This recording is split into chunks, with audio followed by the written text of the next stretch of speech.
One of the knocks on this 2023 Orioles team, and maybe one of the reasons they were swept out of the ALDS, is because, well, most of them just didn't have the postseason experience. Well, now they've got it. And despite the fact that it didn't go well, they've got the experience. But what can the Orioles learn from this 2023 ALDS that they take into future playoff appearances? Talk about that coming up on this episode of the Locked On Orioles podcast. You are Locked On Orioles, your daily Baltimore Orioles podcast. Part of the Locked On Podcast Network, your team every day.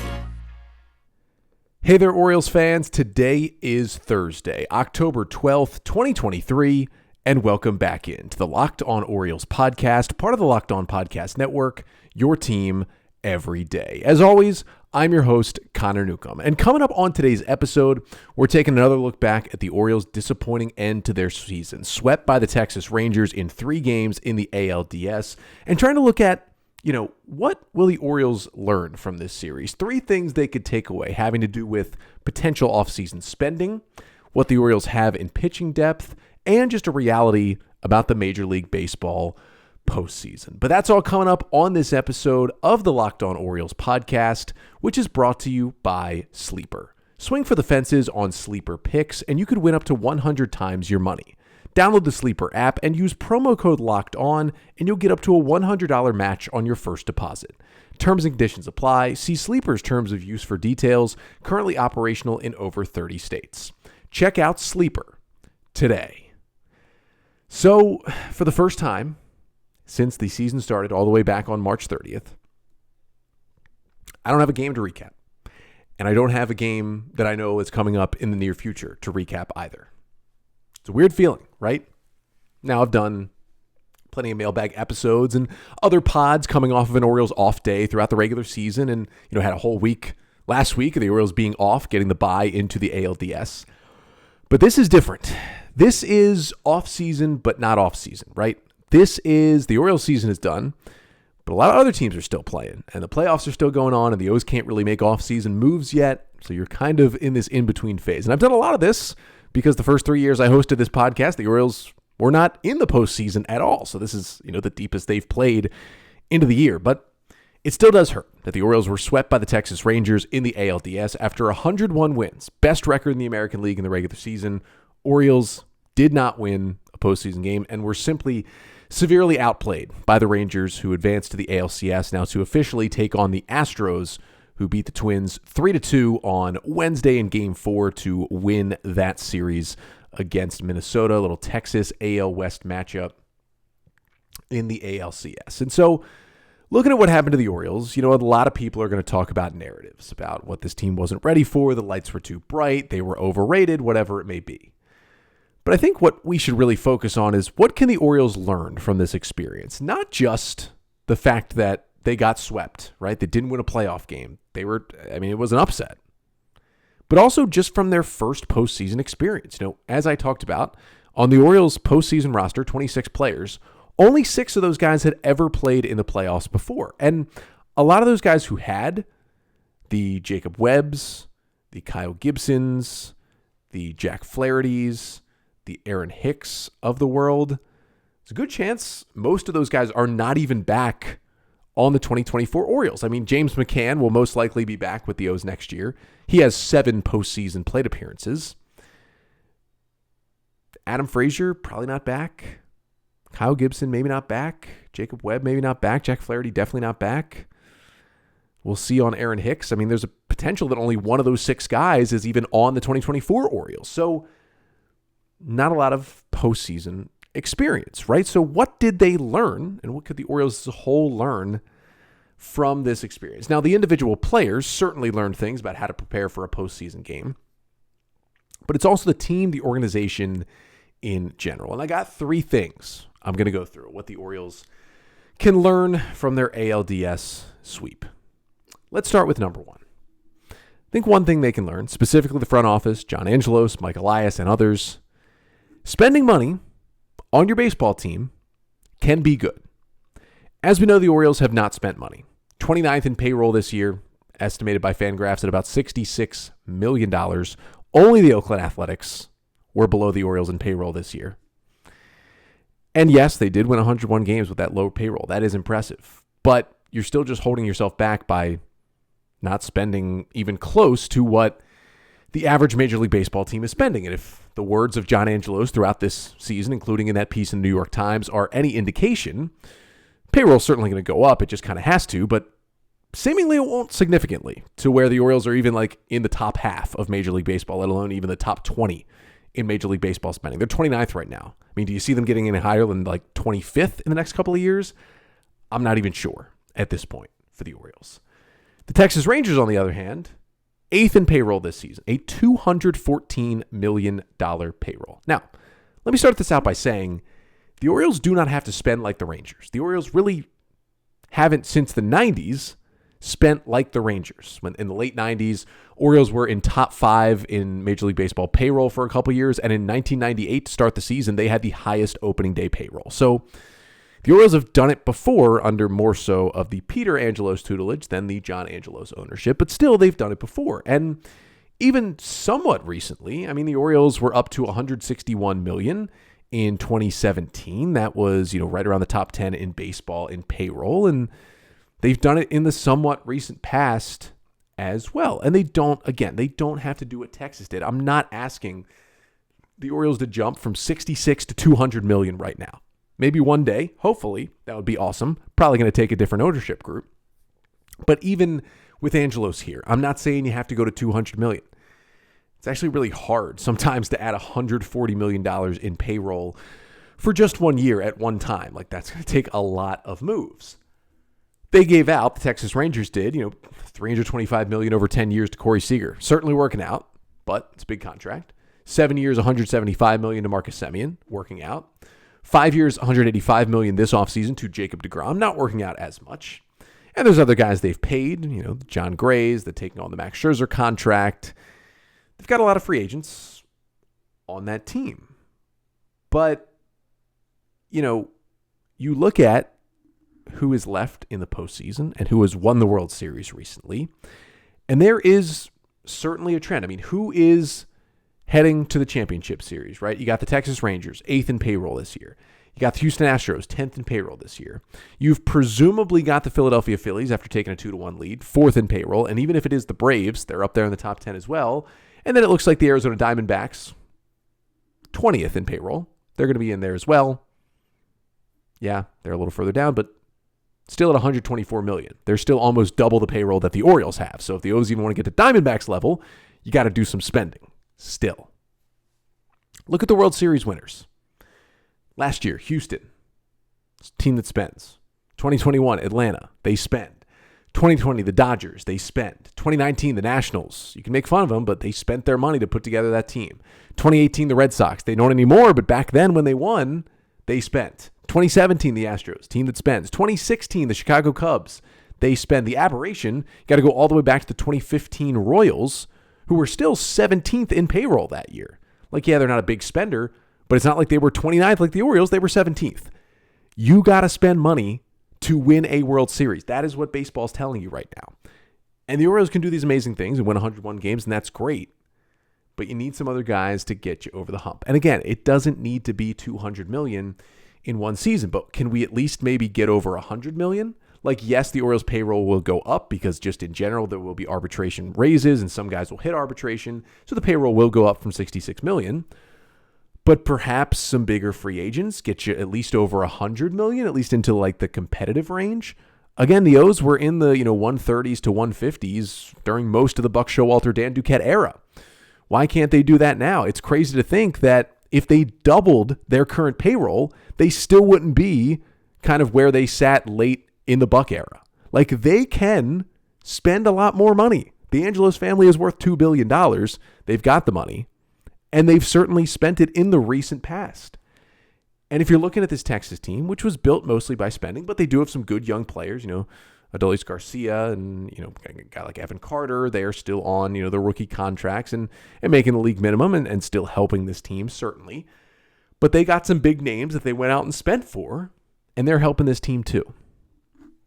think the Orioles can learn something about, who's still standing, who wins the World Series. These are teams that, yes, they do a great job of drafting and developing, but they also spend money on their teams to either keep them together or supplement them with trades and free agents.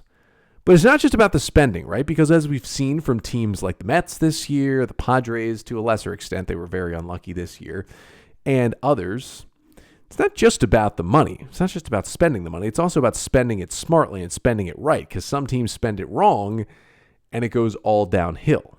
It's also about getting the right players for the right price on your team, specifically for the Orioles, for some starting pitching. And coming up next, we'll talk about what the O's can learn about starting pitching depth from this postseason loss. But first, this episode of the Locked On Orioles podcast is brought to you by Sleeper. Now, right now, it's MLB playoffs, and it's fun to follow along with the games. But it means the clock is ticking on your chance to multiply your money by 100 in cash on daily fantasy baseball. Baseball's never been more exciting than it is now, with studs like Acuna, Betts, Ohtani, and Gunnar Henderson. So you just go on, pick more or less on stats for these stars like homers, hits, strikeouts, and more for up to a 100 times payout on Sleeper. Get your picks right, and you could win big. And you're not only winning 100 times your money potentially, but also the Sleeper app. They've got an app, and it's super easy to use. You get in there, your entries can be made in under a minute, you got your picks in, and then you go and watch some baseball. So use the promo code LOCKEDON, and you'll get up to a $100 match on your first deposit. Terms and conditions apply. See Sleeper's terms of use for details. Check out Sleeper today. So as the Orioles fell in the playoffs to the Rangers, swept in the ALDS, trying to figure out what will this O's team learn from this postseason experience. Talked a bit about how, hey, it's good to spend some money.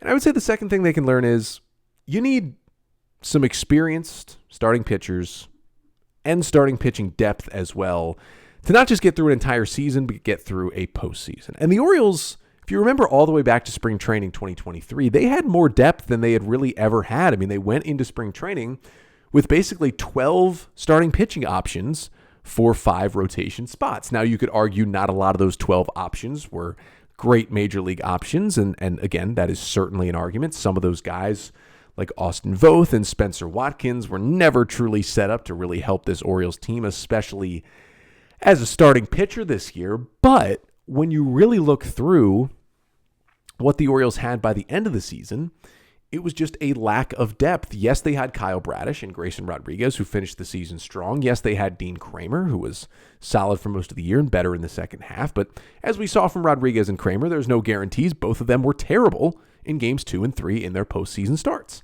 They also had Kyle Gibson, who was a nice veteran to have around. And, Jack Flaherty, who they traded for, they could have gone to, I guess. And, Cole Irvin was still sitting there as a potential option on the roster. And then there was John Means, who you had for a bit, then had the elbow soreness, and they had to keep him off the ALDS roster after making just 4 starts in September, coming back from the Tommy John surgery. The unfortunate part is it felt like the Means, injury news of the elbow soreness that keeps him off the roster really foiled the Orioles' pitching plans in the ALDS. If you're a team trying to win a World Series, which the Orioles were this year, you can't put yourself in a position to where if you lose the guy who just came back from Tommy John, you are completely changing your pitching plans. But that's kind of what it felt like happened to the Orioles in this series. Look at the Rangers on the other side. They lost Jacob deGrom early in the season to Tommy John. They trade for Max Scherzer, dipping into that payroll, dipping into spending money. And then they lose him too to an injury. And then right before the postseason, they lose John Gray, who was another free agent acquisition a couple of years ago. And yet they still had Andrew Heaney, Jordan Montgomery, Dane Dunning, Nathan Eovaldi, Cody Bradford, Martin Perez, all waiting in the wings as starting pitching depth. And they used all of those guys except for Perez in the 3-game ALDS, and they all pitched well at certain moments to help the Rangers sweep the Orioles in that series.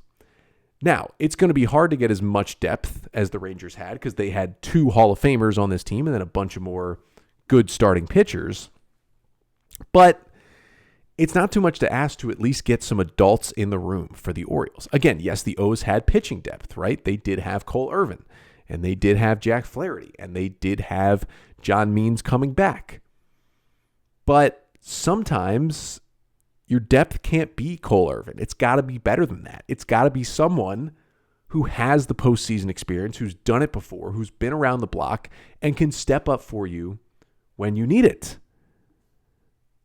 This Orioles team, I mean, they clearly missed on the Jack Flaherty trade. There's no question about that. And I called for a Jordan Montgomery trade. They traded for the wrong Cardinals starter. Montgomery's been good for the Rangers and has helped them so far to the ALCS and potentially beyond. Cole Irvin, jury's still out. I mean, he's still got 3 more years of team control. He gave up only one player in Darrell Hernaiz, who looked really good in the A's system, but also would have been a questionable path to the big leagues for him in Baltimore. Irvin is probably more of a 5-starter to a swing man, and I think he'll play that role for the next 3 years for the Orioles and be somewhat of an up-down guy at least next year. And hopefully he'll take the next step forward and kind of go back to what he was as his best in Oakland and can be a really good number 5 starter for the Orioles next year. Like, that is certainly in the cards for Cole Irvin. But he's not the guy you can turn to in a postseason series. And really neither was Kyle Gibson, despite all the good he did for the Orioles in 2023. As you saw, they weren't turning to him to start the first 3 games of the playoffs. Now, had Game 3 gone different, had the Orioles won, Gibson probably does start Game 4 of the ALDS. But still, it's Kyle Gibson. It's 35-year-old you're spending $10 million on. And also, I did see a lot of arguments that, like, oh, Kyle Gibson was the vet with the playoff experience. Like, he should have started Game 3 instead of Dean Kramer. Again, Kyle Gibson's playoff experience is 3 1/3 innings in mop-up duty in the wild card round, the NLDS, and the NLCS last year with the Phillies. He didn't even pitch in the World Series when the Phillies got there. He was completely the mop-up guy, long reliever, kind of the last pitcher on the Phillies postseason roster last season after he lost his rotation spot in September when he was really bad down the stretch. And I'm a Kyle Gibson believer, but like, he's not a playoff experience guy. But he's been good for the young pitchers, right? And Jordan Lyles was good for the young pitchers last year. We heard them talk about that. We've heard how much the Orioles love Kyle Gibson this year, how much of a leader he's been. And that's great. You want someone like that in the clubhouse with all these young arms.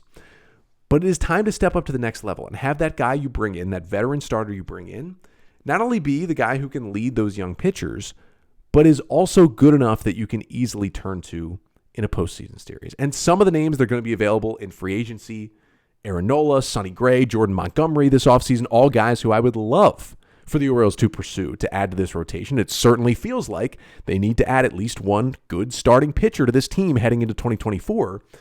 But it's just like, you need the depth, right? And you'd like for the O's to get more depth and hit more on a trade deadline acquisition than they did with Jack Flaherty and Shintaro Fujinami.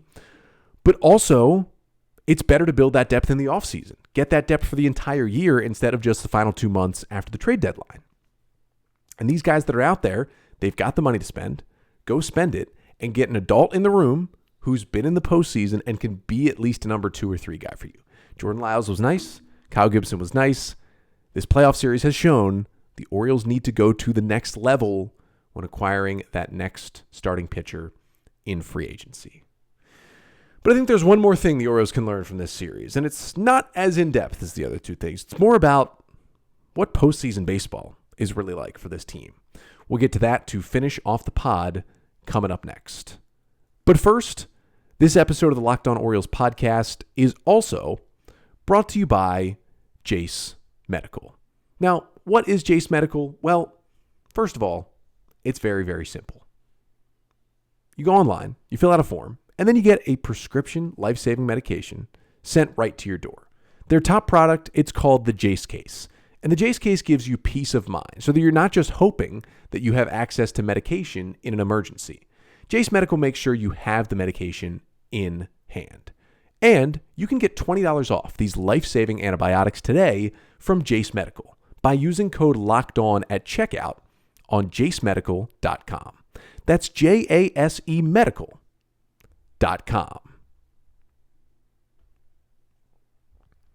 So for the Orioles, I'm sure they have a lot of takeaways as they were swept in 3 games by the Rangers in the ALDS. An incredible 2023 season comes to a disappointing and kind of sad end here this week. Still, recording here on Wednesday night, more than 24 hours after the game ended on Tuesday. Still not super over it. I'm more over it, but I'm not totally over it at this point. Like, it still certainly stings. It still certainly hurts. And I know it hurts for those Orioles players, the coaches, the front office. It hurts for everybody right now to varying levels, but I'm sure they are still hurting from this. And that's kind of the final thing that I think the Orioles can definitely learn from being swept in this series by the Rangers, is that the playoffs hurt, right? But also the playoffs, anything can happen in the Major League Baseball playoffs. It's in some ways random and in some ways not. Like, I talked about how, a lot of the teams that are in the championship series this year, teams that have won the last handful of World Series, they're teams that spend the money, that go after it, that built the best teams. But also, if you compare it to just that regular season, you never really know, once you get those teams into the postseason field, who is going to emerge into the World Series. Like, sometimes you just go cold for 3 games and you're done. And that's what happened to the Orioles. That is the nature of the playoffs. Sometimes you're the Rays. You win 99 games. You look bad for 2 games and you're done, knocked out by the Rangers in the wild card series. That is the nature of the MLB postseason. And I think that's a good thing for the Orioles to learn, because it's hard to balance, hey, we want to stay the course, do exactly what we've done in the regular season, do the thing that won us 101 games, do the thing that got us here, with also playoff baseball is different, right? The Major League Baseball playoffs are not designed to crown the best regular season team as the champion. If that were the case, it would just be like the Premier League and they just win with the best record. Or it would just be like the KBO does it in Korea, where the number 1 seed gets a bye all the way to the championship round, and it kind of is a ladder formation. It would be like it was back in the day when there was no other playoffs except for the World Series. Each team won the pennant in the regular season and met in a 7-game World Series. That did a much better job of kind of determining in the playoffs the best team in baseball. Playoffs now with 6 teams in each league, with the wild card rounds, with the division series, it's much more about entertainment than finding out the best team. And sometimes the best team does win because they get hot at the right time. And sometimes a team comes out of nowhere to win it. Like the Arizona Diamondbacks could win the World Series this year. In no way, shape, or form were they ever even sniffing the best team in baseball at any point in the 2023 regular season. But that is what we have. And I don't see this postseason format as an issue. I know there was a lot of discourse this week because the Dodgers laid an egg. The Orioles laid an egg. The Braves don't look good. Those 3 teams who got, the 5 days off after winning their division and getting the bye didn't seem to affect the Astros too much, but they've also been around the block a few times. But still, I don't really see it as an issue. I see it as kind of an aberration of this season where all 4 wild card series only lasted 2 games. All 4 of them were sweeps. None of them went to a game 3. If a series goes to a game 3, you have to use a starter and probably a bunch of relievers on Thursday. You only get the day off Friday, and then you start the DS on Saturday.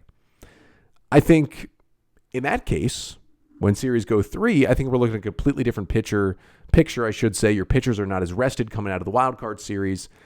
And listen, every team in baseball would tell you, the Orioles would certainly tell you, they prefer getting those 5 days of rest, resetting the rotation, getting the bullpen rested, getting the hitters a breather, everybody is banged up by the end of a 162-game season. Those 5 days off can be huge for your health, for your body, for your recovery, for everything. Like, every team would prefer that incentive of winning the division, getting the bye, and getting those 5 days off after the regular season ends. So I don't really see a problem with the playoff format. I'm just telling you, it can be super random at times. And you can think you've got the best team ever, and you can be knocked out super early. That is what happens in the postseason. Where this comes into a learning experience for all these young Orioles who are playing in their first playoff games this week is that you learn that you can't take anything for granted in the postseason. You can't even take a regular season for granted. Like, yes, we think that this is the opening of a window for the Orioles, right? Like an opening of a long, long window, hopefully. But you just never know. This division is very tough. It has a lot of teams that'll do anything to win. You never know if the Orioles will ever win 100 games again in this stretch. Even if they do make the postseason, maybe they won't win the division for a while, because it seems like every year all 5 teams are truly going for it, trying to win a division, at least at this point. Now, all to varying degrees, but nobody's tanking in the AL East right now. Like, they're all trying to win at the moment. So there's no guarantee you can keep winning the division and keep winning 100 games and always be back in the postseason.